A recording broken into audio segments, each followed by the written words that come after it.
questioning is perhaps the greatest gift we have as human beings. Science is more than a body of knowledge. It's a way of thinking. It's a way of thinking that teaches us to question everything we think we know. Science came about by developing techniques, methodologies for gaining reliable knowledge about the world. We have at our fingertips the technologies that were only possible for the largest governments and corporations 20 years ago as an individual today. If the human civilization continued at anything remotely like the current pace of technology advancement for 1 million years, where would we be? I think we're either extinct or on a lot of planets. The good thing about science is that it's true whether or not you believe in it. We hold the scientific method in high regard because it works. If it stopped working, we'd throw it out. Discover the past. Create the future. This is the Here and How podcast.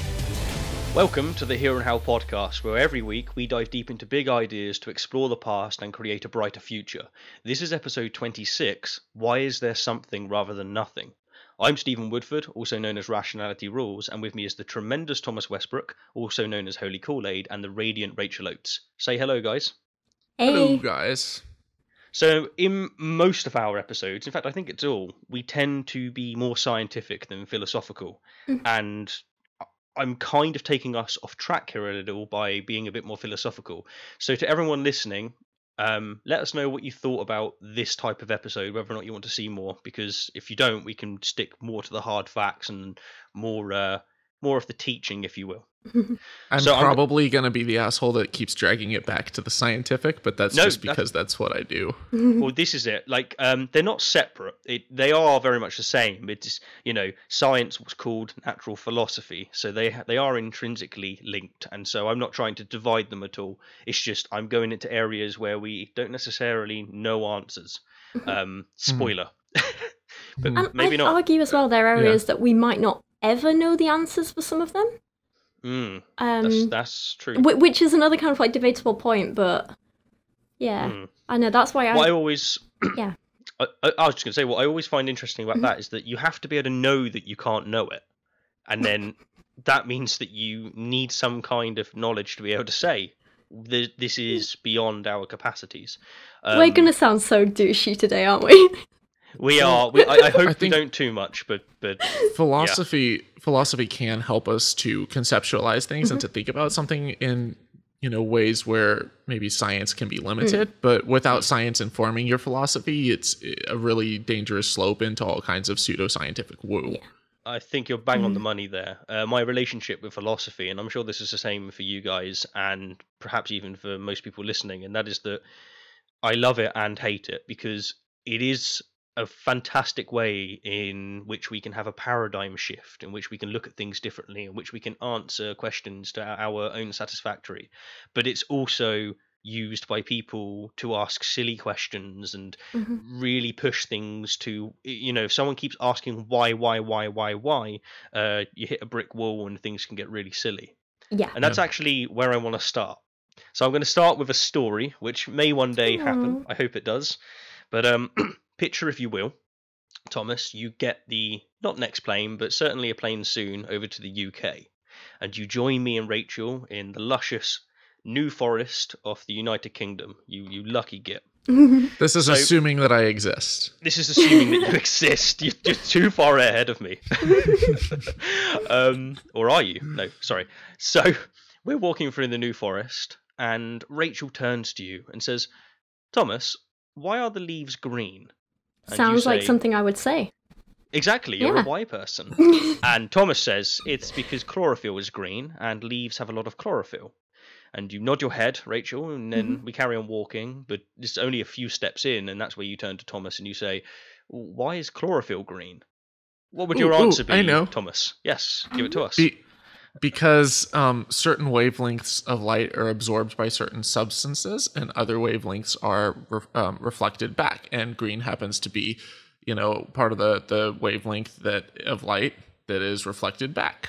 But perfect. Thomas, that is the how, not the why. Oh, again, this is interesting. What? Yeah, exactly. So you've answered her question, let's say. Even though you haven't, because you can see her mind is too keen. She's processing too much. But I'm just from annoying. This point, but aren't we all? So you're walking along again, and you say, Thomas, why does light work like that? And what do you say, Thomas? Well, light works like that because God,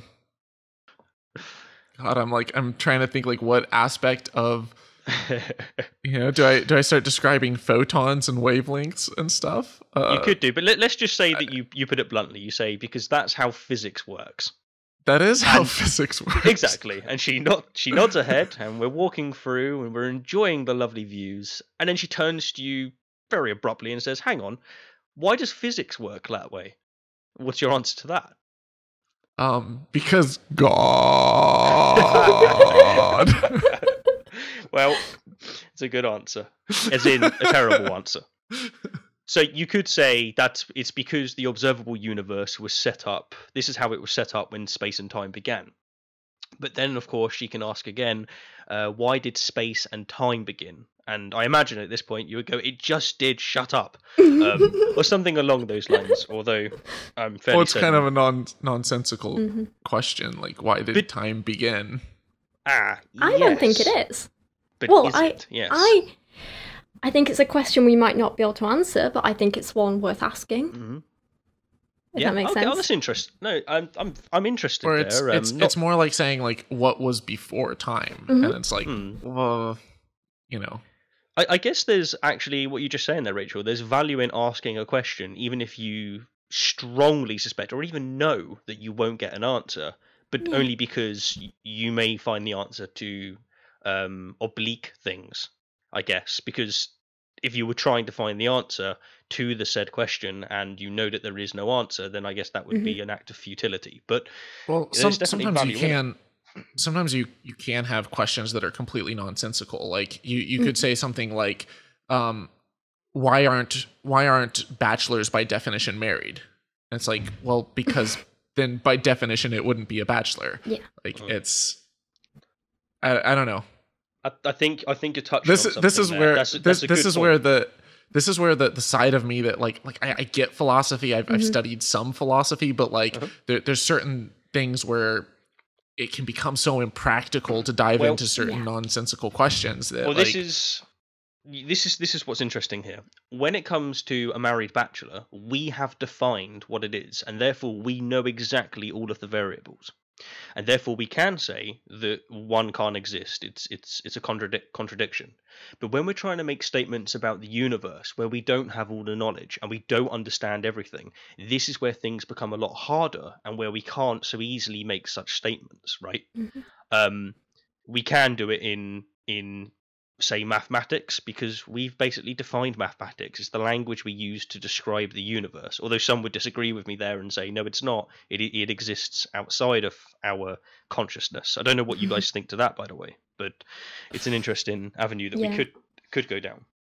But my point was with the story that we started with is that us three, and I imagine this is also true of those listening, are why people. We want to have reason and justification for, well, everything. And while we can get some measure of it, it seems that if we keep asking why, we hit that brick wall, a brick wall where things just fall apart. You could call them unmediated facts. When we say or ask, why is there something rather than nothing, we're flat against said wall. And yet, at least in my opinion, I think that's a valid question. And people such as Martin Heidegger, I hope I'm pronouncing that correctly, called it the foundational question of metaphysics.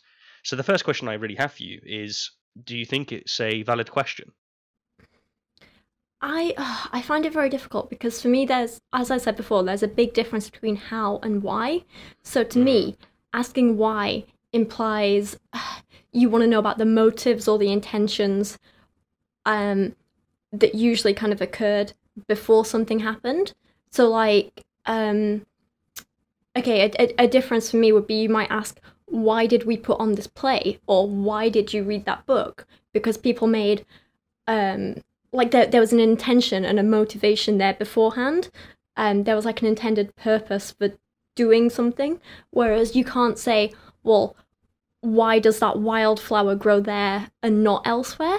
Because you can come up with answers to say how it got there. It might be to do with the soil or the light or the animals that put it there, but that's not the why. I don't think there is a why in those questions, in those circumstances. Nutshell, are you saying that why implies intention? To me, yes. And I can't think you're really, right. yeah, I can't really think of any cases where that wouldn't be the case, but I'm willing to be proven wrong. I can think of one. Mm-hmm. Sure. So you could say like, and you could substitute out why is there something rather than nothing with how is there something rather than nothing? Like where did matter come from? But I you're think still, they're different questions. Well, hear me Mm-hmm. out though. Yeah. Like when it comes to the why, you could say, well, the reason that there is instead of that there isn't anything is that it's a statistical inevitability, that like it's just bound to happen, because if it's possible, given enough time, anything that can happen will happen. Then it's like, it's not so much a matter of how, it's explaining like, well, why is it? Well, because it has to be. Like it's just mathematically inevitable. It's gonna happen. Does that make sense? Some would say that your why, and it is a great point, but some would say that your why, you change the why into a how, because that's the way in which you look at the why. So someone asking why really could be looking for a motive. And if you change that to be, no, I'm going to describe how it's the case that that doesn't exist or does exist, and here's why, because there's these components and this is how they interact in this environment, you've answered a question, but you may not actually be answering the question that someone's asking. In such a case, you could say, well, but that's why not question. That's not answering. That's not answering how, because there could have been 100 different avenues maybe for it to come about. For example, like if I say like, how is this cup sitting right here on my desk? Well, okay, it could have come because like, you know, my friend came in and set it down, or it could have been there because, you know, some housekeeper came and set it right there, or it could have been, you know, a parent or a girlfriend or whoever, you know, but that there's a lot of possible hows as to how it got there that do make logical sense in terms of like the world around us and how it works. But ultimately, like you can say, you know, that given enough time and, you know, that this cup exists and that there's a lot of people and there's a lot of places it could be, if an infinite number of scenarios happen, sooner or later this cup is probably going to end up there. Again, I think you're getting, and this might sound a little bit pedantic, I think you're getting mixed up between the why and the what are the chances of. Again, I think they're very different questions. For example, you know, if someone wins the lottery, there's no why behind why they won. There's a how, there are what are the chances, but there's no why, because there's not any motivation to those balls coming out of the machine with those numbers on. Do you know what I mean? But the why, but not if the statistical odds of it happening are 100%. Then it's like, well, why did it happen? Well, because it couldn't have not happened. Let me approach this obliquely. If you were saying, if we were asking, why is this cup on the table in the position that it's in? If I asked you that and you said, well, here's many ways in which it could have happened, is that answering my question? Because I want the how when I'm asking that, which is the specific way in which that occurred, not potentialities, if that makes sense. Well, but what I'm saying, my point for saying that there's multiple ways that it could have arrived at that location was simply to say that there could be a lot of different hows. Yes, they could, yeah. The why is more a matter of, you can look at it from an intentionality standpoint. You absolutely can. You can say, you know, because I was thirsty and so I went and I filled up a cup of water and I set it right there because it's, you know, proximally close to me during a podcast. You know, yeah, that's 100% intentionality. That's why I did it. That's why I set it there. It doesn't answer every question as to why. Like, why that water? Why not water that, you know, was in the tap 5 minutes ago? Why, you know, why not a different cup? You know? I think, yeah, no, it's a great point. And if I was to say, why is this cup on the table? I'm assuming that there was intent behind it, and you can explain, oh, because I wanted a drink and I knew that we would be recording or whatnot. Whereas if I say, why is this leaf on the floor? I'm actually asking a how question. I want somebody to tell me how it got there, how it fell off, because the tree doesn't have intention. I think this is a big issue with a lot of theists, but also a lot of atheists as well, is that they get mixed up between them. So often theists will come to an argument and say, okay, well, why did this happen? And they'll look at the how and assume that's the why, if that makes sense. So they look at the fact that the universe is here, and instead of like seeing that that's a how thing, they'll be like, oh, well, if it's here, it must mean that someone put it here because of, and you know, there's intention and whatever. Does this make sense? Like, I think this emphasis on the how and the why being often conflated is something that's going to very much be the substrate, if you will, of this conversation. You can tell because I just used that word. I've been listening too much to Jordan Peterson lately. So just here's before we go on, I have one more thing I want to throw in, if that's okay, and that I think it's very, very important as well to when we're talking about like intentions, when we talk about the why and stuff, is that there's a big difference between people who have like, or rather, there being intentions before something happens and then it happening, and when something happens and then people look back and try and find a why for it, and which kind is of very human. And we see people patterns looking when they're not for there, exactly, yeah. And so how sometimes like people will look back and, you know, if we talk about say evolution, people will be like, oh well, the why is because this and this and this. And honestly, like for a lot of it, there wasn't really a why because it wasn't intentional. There's a how, and there are like the benefits after, and so on. But does this make sense? Yeah, it reminds me of where Dawkins was saying that we are pattern-seeking mammals, and it falls into that area where we see whys when they're not wise at all. Well, and you know, we in our episode where we talked about, you know, psychic predictions, prophecy, fortune telling, you know, there's a lot of different ways that people will look for patterns. You know, one of them was like in the entrails of chickens or something. Like they'll throw them up in the air and, well, why did they land like that? Well, because, you know, this pattern, you know, symbolizes that your life is going to be extra long, and this one symbolizes that, you know, you're going to have financial problems. It's like, no, there's absolutely zero intentionality behind it. It was just the laws of physics that caused it to land that way. Evolution, I would say, is a little bit different because you actually can ask the question of why did this one survive instead of that one, and I guess it is still how, but like how. but the underlying mechanism of natural selection is the why. Like it explains the how, but it's also like, why do these ones survive and not these ones? Well, because they're more capable of reproducing, they're able to camouflage themselves, they're able to survive in harsh environments. You know, I think in that case, there's maybe a why for why did these survive and not these, but there's not so much a why for why did this mutate and not this. Does that make sense? Yeah. So, something that I find interesting here, and I found this with philosophy in general, and that is that the tools that we use is language. And we do this for science as well, but science has parameters which are objective, whereas philosophy, it's all about conveying ideas. And it's amazing with philosophy, you realize that words that you think you very much understand, you really don't. And worse than that, people have really radically different ideas to what you mean by certain words. I did this recently when I was looking into morality, and I was looking at the word should. And it broke my mind for 2 days trying to figure out just what that means, because it is nowhere near as intuitive as you think, and it really doesn't have substance when you're looking for what it's based on. But that is a topic for another time. But back to the main question. Many great minds have pondered this question, which I'm sure you're not surprised about, because it's a fundamental question. It's perhaps as fundamental, I would argue, more so than is there a God or is there a purpose for our being here? I'll share some of their conclusions soon, but I want to get clearly on the table what you both think. So we can start with you, Rachel. What is your answer to why is there something rather than nothing?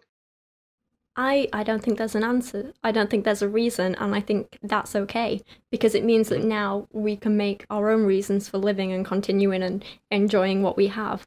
I think too often people look for whys when there aren't any, and often we don't need to. I don't think there's a reason for it. I just think we're here. Something. When you say you don't think there's a reason, would that also constitute that you don't think there was a cause? No.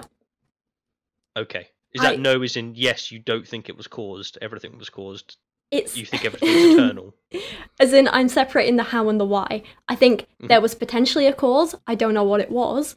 Maybe there was, maybe there wasn't. I'm willing to be proven right or wrong on that, whatever. But as for reason, motivation, intention, I don't think there was one. So would it be akin, maybe the way in which you look at it is as an invalid question? So it's like asking what's north of the North Pole. It's kind of something that you just think we're not justified really to demand an answer from that. So let's No, because I think it's worth asking, because once we know whether there is a purpose or not, then we can make other decisions about life. Then we can look at how it was, or rather how the universe may or may not have been created. Because if we ask the question and we find there was a reason, that'll give us some clues as to the how. But if we look at it and find there's no reason, whatever, which I don't think we have any evidence to suggest there was a reason, if we look at it and find that, that also gives us clues about how it was or wasn't created. Does that make sense? Yeah, it does. Yeah. So, Thomas, what about yourself? Why is there something rather than nothing?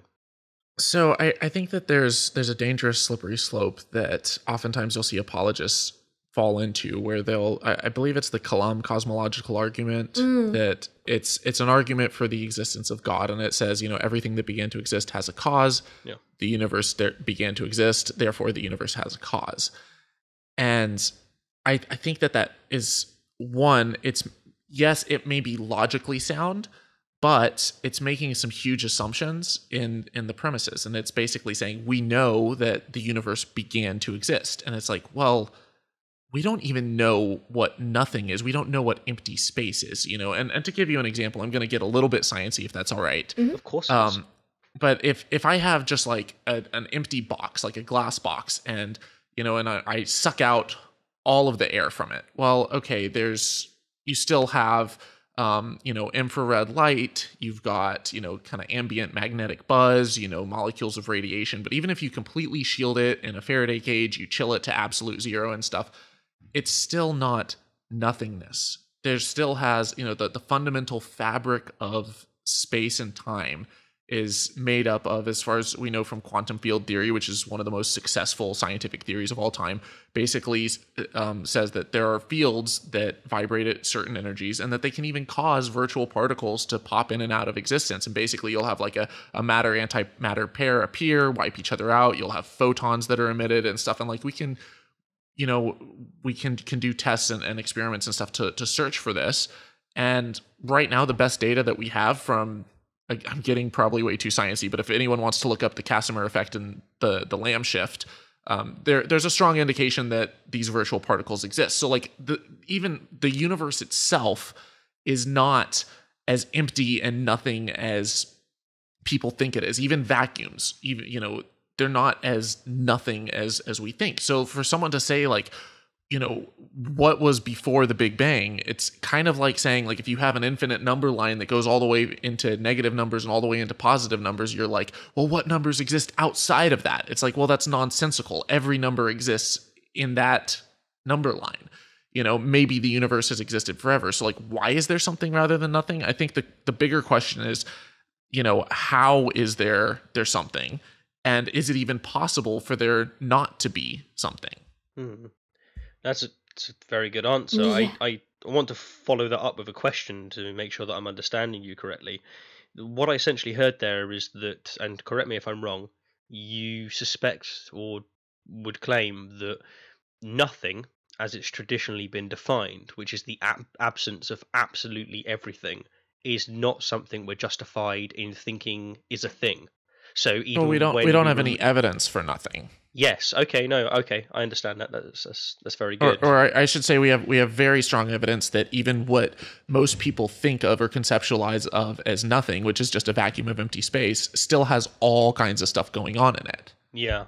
No. Okay. I'm glad I got that right. So interesting, though, because when you think about science, normally we're asking for proof of things existing, if that makes sense. But in this case, we're asking for the proof of it not existing. It seems so backwards, but. Well, it seems backwards, except for the instance that like we have no evidence whatsoever of pure nothingness. I completely agree. Yeah. But yeah, I see what Rachel's. Maybe this will help contextualize things a bit. This comes into this whole concept of not being able to prove a negative, which I personally think you can. It's just people tend to focus on you can't really prove it. It's like, yes, but you can't really prove a positive either. And that is, for example, if you want to prove, show me that vaccines don't cause autism. Now, that is you're doing an exercise of trying to prove a negative there. You're trying to show that there's no correlations here that are suspicious. So therefore it's not the case. And that's kind of what we're doing with nothing, I guess. We're trying to find an area or some kind of situation in which we found the absence of everything, and as you said, that's not been the case. Well, an example of proving a negative would be people who say that like Russell's teapot might exist, and it's just a teapot floating around the sun in orbit. Well, if we scanned every single square centimeter of our solar system, we can pretty conclusively accurately say like, okay, there's no teapot floating in outer space. But as Russell said, if he then tells you that it's invisible and intangible, you've got a problem. And it falls into this area of being unfalsifiable, and therefore you can't prove the negative. But you're absolutely correct. We do prove negatives all the time, at least to a satisfactory scientific state, not to a philosophically. But it's redefining teapot, because teapot is by definition a tangible object for storing tea. Yes, that's a fair point. So you could say, if we could evaluate it all, and you're making sure that they're using that definition, then yes, that would be an example where you could prove the negative. So yeah, you're absolutely right there. To me, it seems that there's two possible answers, and that is that either everything came into existence out of nothing for no reason whatsoever, or that everything has always existed. I personally, after thinking this through for a while, don't think there's any other answer, but that doesn't mean that I'm not open to them. If you think there's others, let me know. But it seems to me that one of those has to be true. And here's the thing. They're both batshit crazy. And that feels like a problem, but it's just the situation that we find ourselves manifested within. Some say that the question is not a good question. And we'll actually get to that objection in just a minute. But first, out of the two I've just said, which is either everything came out of everything came into existence from nothing for no reason at all, and everything has always existed, which of those do you most align with? Yeah, you can ask that. Damn it. It's such a tough one. I don't know. Wait, you're saying that everything has always existed? So yes, you've got two situations here, and that is that either everything came into existence from nothing at all and for no reason, or that everything has always existed. I'm not asking what you know, I'm just asking which of those you are more swayed to be on. So I'm asking a belief question, not a knowledge question. I wouldn't say everything has always existed in anything remotely like its current state. Nope. But just that there's always been something that's... Yeah, I would lean more towards the latter. Yeah, okay. I think I would too. It was like I said in the episode, I think it was last week or a few weeks back now, but where I said I quite like the hypothesis that the whole universe kind of like expanded and then crunched and then expanded and crunched, and it's all kind of like ongoing cycle. I do feel like that is a very possible thing, but I can't say for sure. I'm kind of skeptical about the Big Bang Big Crunch, just because like the rate of expansion is actually accelerating. Yes. And so there's one theory out there right now that before the heat death of the universe that we may experience a big rip in the fabric of space and time, and just everything, it'd be like at the speed of light. You wouldn't even know that it's coming, and all of a sudden just everything, the substance of time and space is just torn apart and you're toast. It's incredible, but it's kind of terrifying. It's but terrifying, not terrifying because you wouldn't know. That's true. It's a bit like a gamma ray. It would just hit you, and it would hit you literally at the speed of light, and it would just be like bye. Yeah. So talking off the Big Bang, most people alive today will answer referencing the Big Bang because they erroneously believe that the question's been answered, that everything, absolutely everything, began to exist at the Big Bang. I'm not going to beat this dead horse because we've done a whole podcast on it, but I will link it in the description in case anyone listening is persuaded by this. Please do check out that, and hopefully you'll leave understanding that we do not know that everything came into existence at the Big Bang. In fact, it shouldn't be called that. It should be called the cosmic egg, as it was intended, as it was originally called.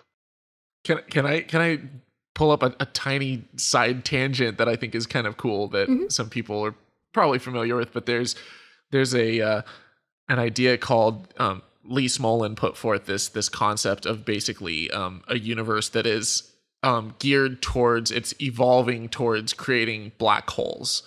And so it's because if you look at the universe as a whole, like the majority of like matter and whatnot in the universe is like, it's black holes. And if black holes are forming other universes, or like in, I don't know how it works, but if that's the case, then it'd almost be like the evolution and reproduction of universes to be better and better at creating more universes and more black holes. And life anywhere in the universe is just a byproduct, kind of like bacteria or something. I love it. I think that's got our why. Yeah, that's a why. Yeah. I mean, I think that's statistically much more likely than it being built for us. And I love how anti-anthropic it is. It's a good answer. So let's start with the first types of answer, which is basically that it came into existence at some time from absolutely nothing. And if I'm honest, from my research, and I apologize if I haven't done enough research to find other views, almost all of the people that say this believe in some form of divinity. And the vast majority of them say that God did it, which I'm sure doesn't really surprise you. But here's something that I want to point out, and tell me if you think I'm wrong, but with many attempting to answer this question by saying that God created absolutely everything, and them thinking they've answered it, the truth is that they haven't. They've only pushed the question back, because then you have to ask, why is there a God rather than no God? And they're stuck in exactly the same situation as us, because the question isn't so much about the creation of the universe, it's why is there something rather than nothing, and God would fall into that something. But they would say by definition, God is maximally great, and a non-existent being is less great than a existing being. Yeah, and a maximally great £1 million is by definition in my hands right now, but it's not. So it's subjective. Exactly. It would be in my hands, Steve. Damn it. Yep. Or you could say a maximally evil being would convince everybody that it's good, and so therefore that's the thing that exists. And you can just keep playing this game on and on and on. This is why I think philosophy gets so nonsensical. Yeah. It can. You're absolutely right. But the thing is that there's problems in the reasoning and logical fallacies, and there's other ways in which you can show that it's wrong. But when you find that people aren't working on the same axioms as you, and that does happen in philosophy, and it very much happens in theology, the conversation is over. You can't move forward, and if they take something dogmatically, I honestly think the only answer is conflict at that point. But that is a topic for another day. What they tend to say, the people that say about there being a God, is that it's necessary, which is something that's been tied into a lot of arguments. A necessary being, as it were. I'm going to butcher this person's name, but it's Gottfried Leibniz. Does that ring any bells? Yes. Awesome, that's the one. He said that the sufficient reason is found in a substance which is a necessary being, bearing the reason for its existence within itself. Now, I personally find that to be special pleading, but I understand the premise there. And somebody could say that if you believe the universe existed, and just always does, then you're special pleading, because you're saying the universe must exist. But again, we'll tackle this in just a second. Wait, I don't understand his point, sorry. I'm a little bit confused. So, when people say that their God is a necessary being, what they're saying is that the reason for their existence is manifested within themselves for existing.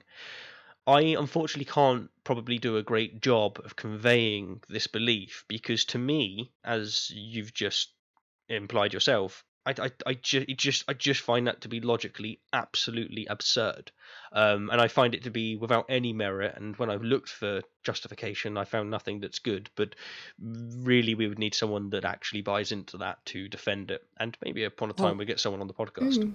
Can I say, like, we've talked on past episodes about, the Cartesian notion of cogito ergo sum, like I think therefore I am. So like we can know that we exist.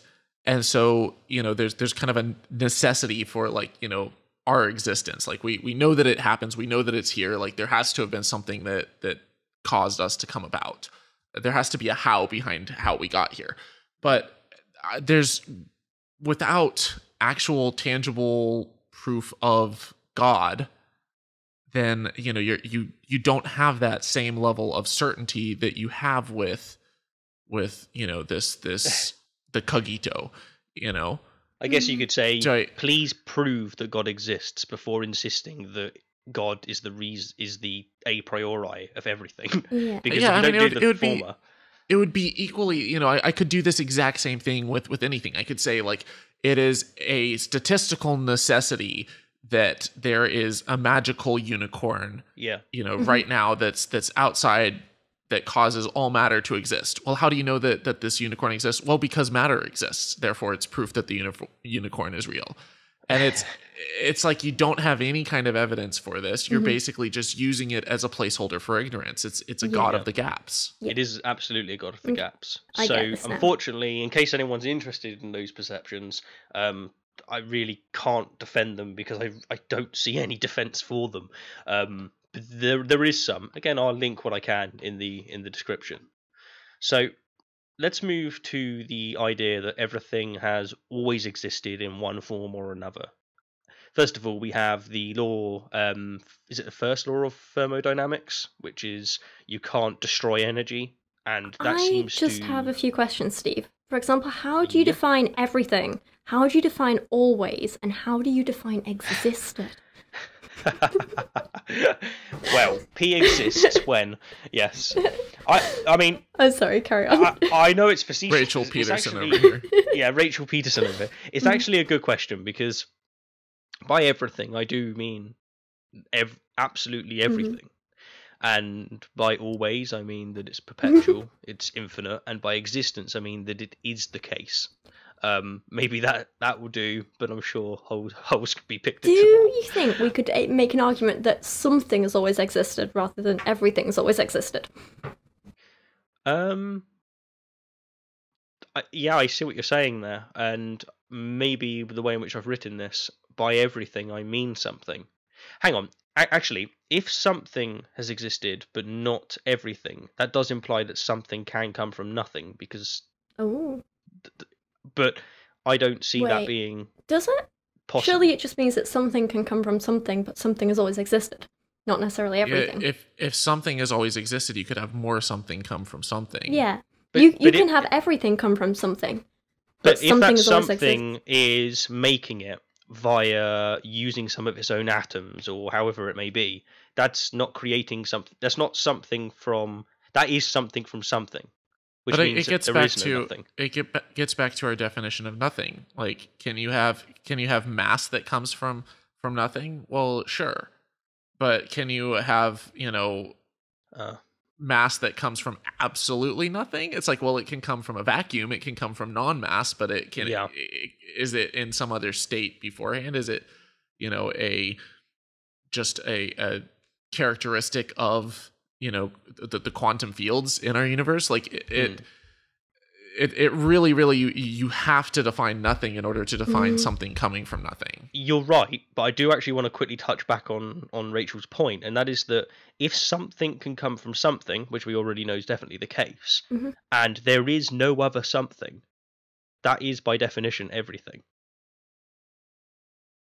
Do you agree, or am I missing something? See, this is philosophy, ladies and gentlemen. So complicated. I'm gonna go bang my head against a rock now while I try to think this through. To reiterate something I said at the beginning to everybody listening, please do let us know if you like this kind of content, because it's fascinating stuff, but it is a little different to the more scientific-based stuff.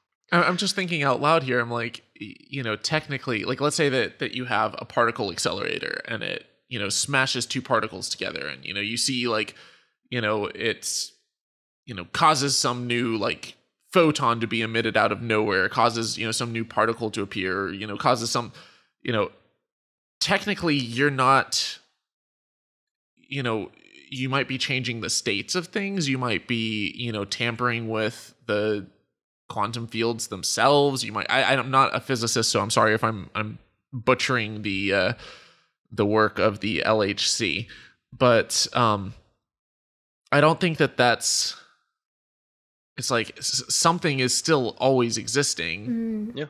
Everything, I don't, if I guess everything would have always existed, just in a completely different state or in a different. Yes, and that is what this position is. Yeah, I was trying to kind of like think of it scientifically as well, and try and think of like, are there any cases where we get like something creating more than the original, if that makes sense? So I was thinking of like, you know, a person growing a new baby, but if you were to count kind of like every atom or every like particle or whatever, and you take into account things like the proteins in the cells growing, but then you get like nutrients from food and stuff, I'm like, it's so complicated. You think of all these different things, and like there's never necessarily like a net growth, is there? There is, so far as I know, there is no growth. We have zero examples of anything coming from nothing. Everything is rearrangement of atoms that already existed. What about that? Sorry, I was going to say, what about something like theoretical, like if we said like an idea or something? Even that's just kind of movement of particles, isn't it? Because an idea comes from neurons firing, which is chemical and electrical signals in the brain. It just becomes more abstract, but it is the same. They're passed on by, you know, particles flying through the air, essentially, in terms of like waves and stuff. Yeah, there's never a net growth. So, but even the air itself is something. Like... And as we said, even nothing, as scientists define it, is not nothing. And what this means is, so far as I know, and I've really looked into this one because I had a debate about the Kalam cosmological argument with Blake Jonter on the Unbelievable show. And there is, in all of what we found, so this is from the very small with quantum mechanics and the very large with astrophysics, and even though we know some of our theories break down in either cases and there's some things we don't know, we've never found a single case of a legitimate violation of the law of conservation. We found things that look like it but end up not being it, but there's just nothing that shows that. That's very strong evidence to suggest that everything has always existed in one form or another. Every single atom is accounted for.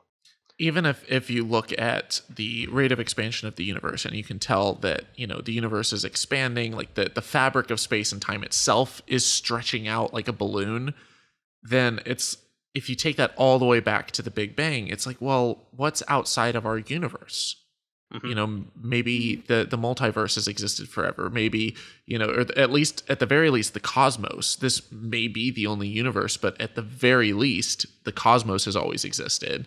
And there's something in that our universe was inside there, that our universe was caused out of. Yeah. It doesn't imply a, you know, conscious cause. It doesn't imply an intentional cause. It just implies that there was there was something. Well, on that topic, let me give you a few views from some famous people who have sided this way. We'll start with Aristotle, who argued that the notion of an uncaused cause was nonsensical and that the universe is therefore eternal. He reasoned that if an absolute beginning of motion should be assumed, the first motion must either A, have come into existence and begun to move, or B, have existed in an eternal state of rest before beginning to move. He said that option A is self-contradictory because an object cannot move before it comes into existence, and the act of coming into existence is itself a movement, and that option B is also unsatisfactory, but it's more plausible. So he was left at a little bit of a I don't know kind of junction, but he sided more with the idea that it's eternal. I think I would largely agree with him, except I would say that the universe itself isn't necessarily eternal, but the cosmos is. Yes, so this is the thing. And again with words, it's what do we mean by universe? If we mean our local universe, which is more and more a thing, because we're realizing that there's very likely physics and rules and logic that manifest in a completely different way outside of whatever we're in. Actually, to add to that, I'm actually going to give you a few more before we jump forward, and I'll start with David Hume, who argued that whilst we expect everything to have a cause because of our experiences of the necessity of causes, a cause may not be necessary in the case of the formation of the universe, which is outside of our experience. Or in other words, cause and effect might not be a universal, it might only apply to certain renditions of physics, such as our own. See, we're getting very abstract there, but there's reasons that's not ruled out at all. That could absolutely be the case. And the way in which I would argue for that is by invoking quantum mechanics. If you look at the classical worldview that we have, and we look about and we go, this is solid, this microphone that I'm touching, my laptop, everything is solid. I can actually touch other people and other things. That reigns supreme because everything we understood said that that's the case. But then we found new tools and we realized that things are not only not that way, but they are radically different to a vast extent. And that's made us realize that things are not the way in which we thought they were. Now, there's every reason to think, in my opinion, that at the Big Bang, where you have an immense singularity and where things and all of our rules seem to break down, there's every reason to think that at that point, something else manifests, or everything that we experience manifests in a different way, if that makes sense. It's a crazy notion. I do appreciate it. You're gonna need a cup of tea after this one. So Bertrand Russell put it this way. He said, I should say that the universe is just there and that's all. A brute fact, which is a position that's taken by many physicists today, such as Sean Carroll. I like that. And I think he just puts it down quite nicely. People criticize him for just dismissing the question, but he's actually answering it by just saying that it just is eternal. It just exists in some form, and we have to basically work with that. And then I have a few more to share, and one is from Brian Lefto, who argued that the question cannot have a causal explanation, as any cause must itself have a cause, or a contingent explanation, as the factors giving the contingency must pre-exist, and that if there is an answer, it must be something that exists necessarily, which kind of ties in with this God concept, but he was more invoking the idea that the universe itself, or the cosmos itself, which I actually think is a better term, it's always existed in some form. Yeah, I hope I'm not overloading you here by throwing too much on the table. Wouldn't it be possible to say that the universe might have existed in every possible form?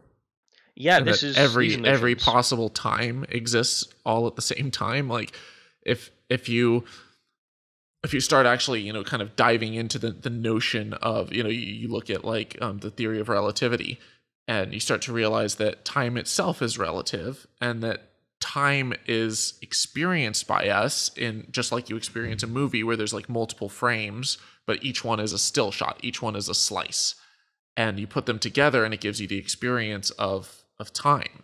Whereas if we're in this universe, we're experiencing things from, past to future, but that doesn't necessarily mean that maybe going from future to past, that all of that is occurring all at once. It's in kind of one solid state, that the universe is like in every possible place, every possible time. It exists in kind of one big thing, if you will. And that, trying to ask like what's outside of time, what's outside of space is kind of nonsensical. It just is. Which would imply that the idea that time began at the Big Bang is false, which seems very controversial since it's based on Einstein's general relativity. But believe it or not, most physicists don't think that Einstein's theories work at the super large like that. There's also the notion that when the Big Bang occurred, that time took off in both directions infinitely. So it started going into our future and into the past at the same time, and that's just the point of convergence. Why do we think that? I don't suppose you know. Because I've heard this before, and I'm curious as to why that's a theory. I don't remember the details. I just remember reading it in one of Hawking's books. Like, I've heard about multiverses as well. I can understand multiverses a little better because you can conceptualize it by saying, okay, we have black holes. Imagine we know that within a black hole, light doesn't escape, and that things are almost certainly, again, manifesting in a very different way. Where all you'd need to do is step out the picture a bit more and imagine our universe as one black hole in an ocean inside another universe, if that makes sense. Then you can see this concept of multiverses. But some of these things, some of these theories, some of these hypotheses that seem to be championed by very smart people. I obviously need to do more research, but it just seems absolutely crazy. Like, I really need to know where the evidence is for this stuff. Yeah. It's interesting stuff. But what I will say is that me personally, and this is kind of to wrap up, me personally, when it comes to this question, I am agnostic would be the right answer, because I don't know. And whether or not I can know, I don't know if that's the case. I'm not willing to say either way because I have no reason to do so. But as far as belief, as far as conviction, as far as where I currently lay, I'm fairly certain that the universe has always existed in one form or another, and that's just because of mainly invoking the law of conservation and what we know so far. That's where I kind of lie on this. And as for the why element that you were getting at, Rachel, I also don't think it's a justified question. I think it's like asking what color is jealousy. It's perhaps even a category. Obviously green. Do you reckon? I have it down as yellow. Oh, but really? yeah. No, yellow is happy. Yellow's happy for you. Yeah. Oh, I could see that. Yeah, I can see why. Do you ever Not think for of me. the days of the week as even and odd? No. Oh. Do you? Yeah. Tuesday, Thursday, and Saturday Yeah. are Odd even. day. No, they're odd Oh, days. they're odd days, They're odd really? days. Monday, Wednesday, Friday, Sunday are even days.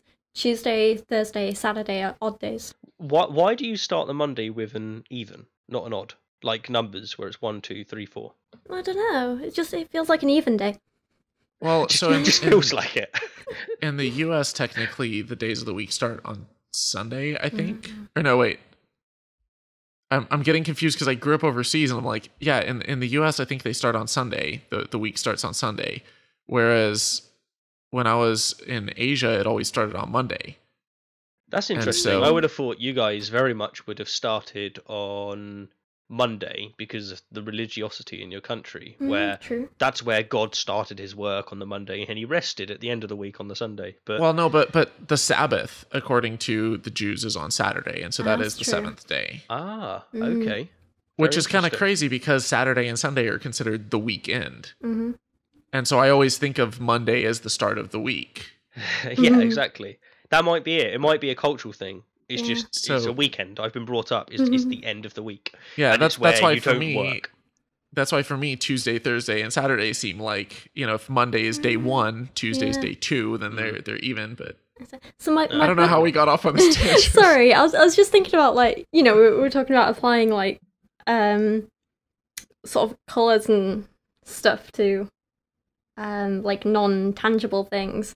Yeah, my brother Something- seems to think of it as Monday, Wednesday, Friday are the only even days, and then Tuesday, Thursday, Saturday, and Sunday are odd days to my brother. Here's something interesting that you might want to Wait, look Saturday up. and Sunday are Mhm. odd. If you look up synesthesia, as I think you both know, Oh yeah.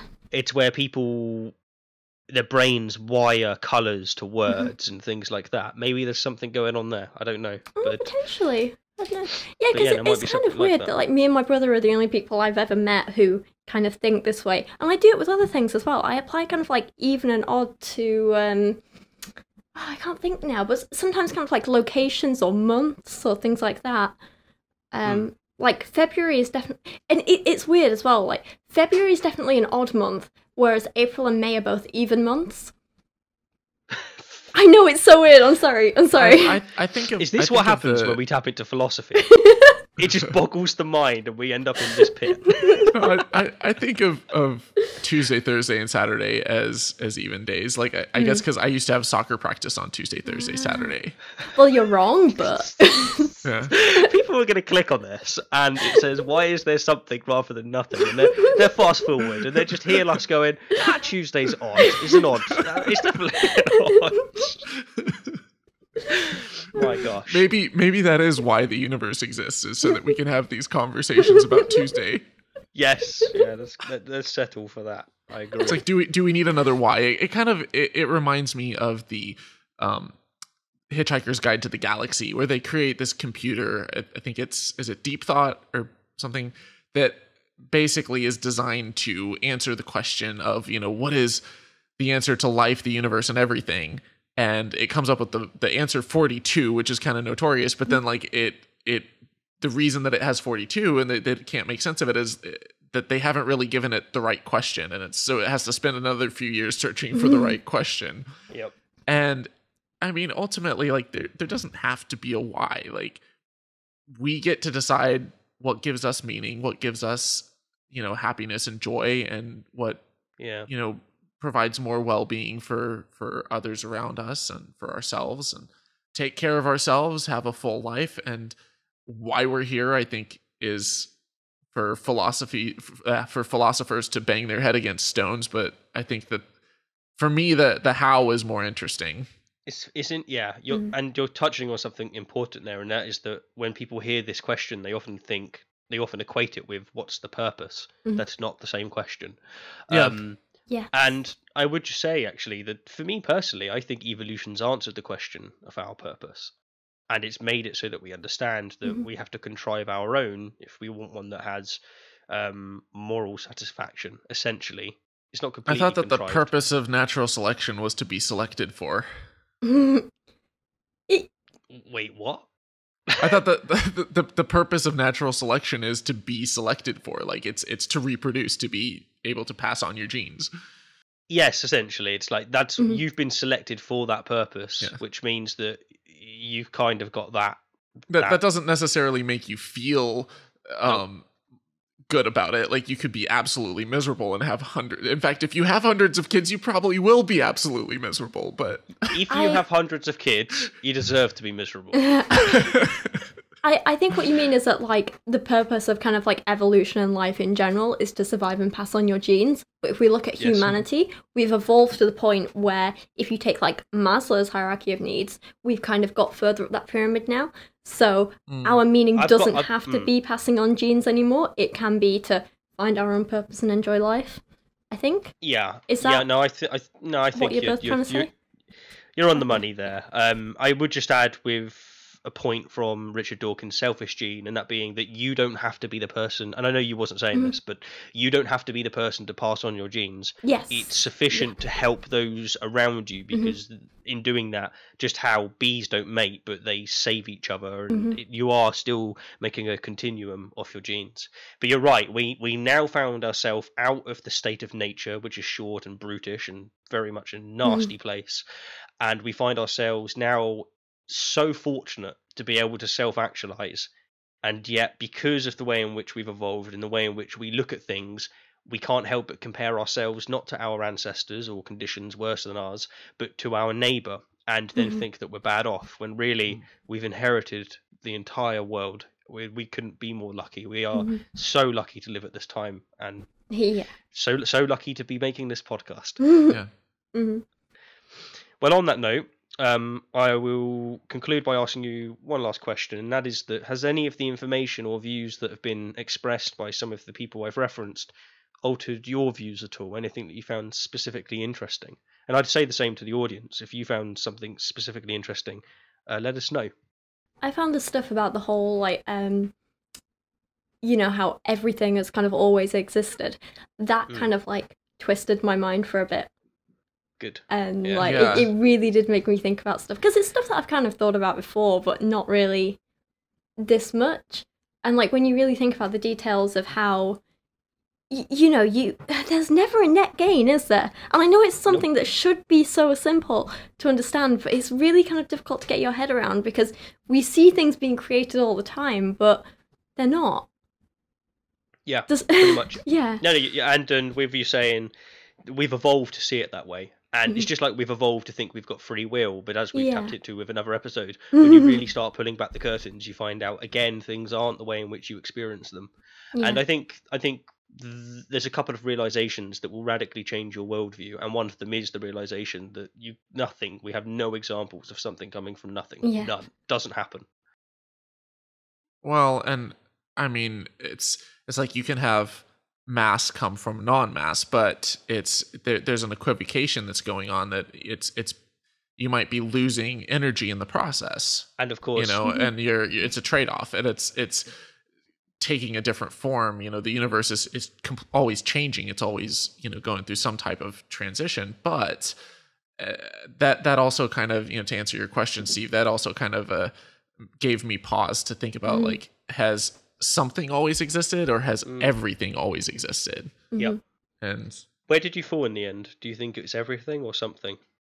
I think, just talking it out logically, I think it makes more sense that everything has. Yeah. But I'd agree. I'm still very much a layman and an amateur in this regard, and a lot of these questions I don't know, like I don't have all the answers to, but I think it makes more sense to me that everything has always existed. Well, this is something I very much enjoy, and that is that you two are why people, and you may not have considered some of these questions, and this is true of me as well. And to be able to record you coming into confrontation with these ideas is, I think, a wonderful thing, and it's a process that you'll be able to go and look back on, and it's a process that people can experience with you at the same time, and myself as well, when I'm not the one that's done the research. And I think I think it creates a very interesting conversation. I do love this podcast because you two make me like think about so many things that I wouldn't normally like touch on myself, like even stuff about like, are we in a simulation? Is there a multiverse? That's stuff that I've never really like thought about before. But you guys kind of, I was going to say it's kind of like my job to think about them now, thanks to you two. But you really do like open me up to so many like new things, and it is changing the way I think about things. And my opinions have just like developed and grown so much since like talking to you two. So. I'm gushing a little bit here. Like, thank you, both of you. Likewise. And there was this. Yeah, go on.